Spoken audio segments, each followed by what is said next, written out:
Monsieur le Président, honorables conseillers nationaux, pour la première année de la mise en œuvre du PRI, le gouvernement a inscrit dans le projet de loi des finances 2023 les actions suivantes.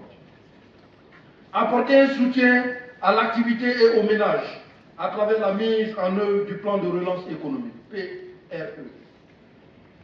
Porter le taux de croissance de notre économie à environ 5,7% du PIB en 2023 et 6,4% en 2024. Stabiliser le taux d'inflation à 10,3% en 2023 et 9,3% en 2024. L'amélioration de la qualité des dépenses sera traduite par les dépenses totales qui se situeront à 36 050 milliards en 2023, dont 15 285 milliards en dépenses d'investissement, soit 44%. Il faut noter que pour la mise en œuvre du programme de la transition, 97 milliards seront affectés au recensement général de la population et 400 milliards à la préparation des élections.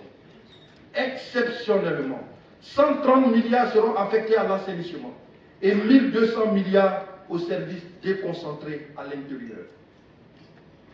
Notre déficit budgétaire s'établira autour de 4% du PIB pour les 2 prochaines années, permettant ainsi de dégager un espace budgétaire en vue du financement soutenable de nos politiques sociales et infrastructurelles. Le déficit sera financé par des emprunts à taux concessionnels afin de contenir l'endettement public à un niveau soutenable pour l'État et pour l'économie. Préserver les taux d'intérêt faibles pour les investissements privés. L'apurement de la dette intérieure sera favorisé par la politique de relance de notre économie et le renforcement de l'employabilité à travers l'activité et les emplois créés par nos entreprises. La qualité et le niveau des dépenses des secteurs de la santé et de l'éducation seront améliorés et devraient atteindre à moyen terme, respectivement, 13 et 15% du total des dépenses budgétaires, conformément aux engagements internationaux pris par la Guinée.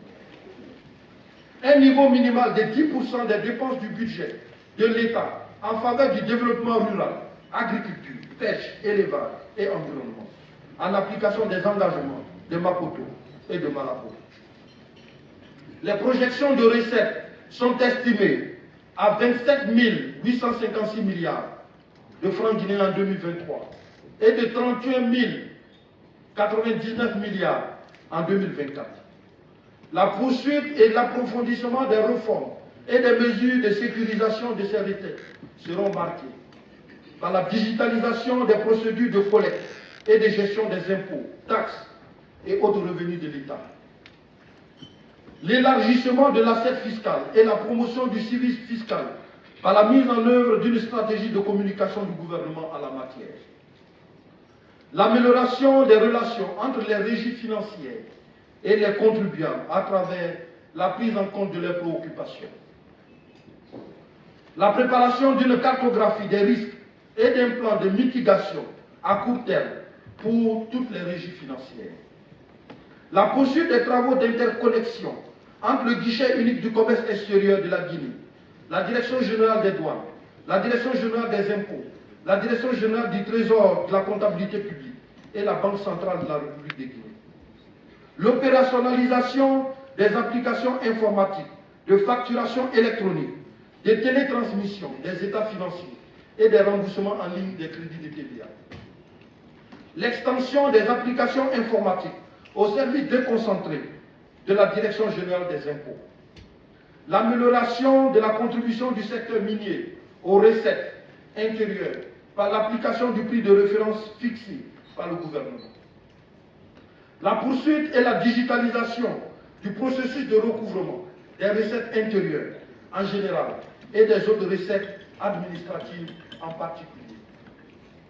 Le renforcement des relations entre les services du cadastre, de la conservation foncière et du domaine et de la direction générale des impôts afin d'améliorer le rendement de la contribution foncière unique, CFE. Pour le budget 2023, nous avons mis un accent particulier sur l'amélioration de la gouvernance des services de l'État.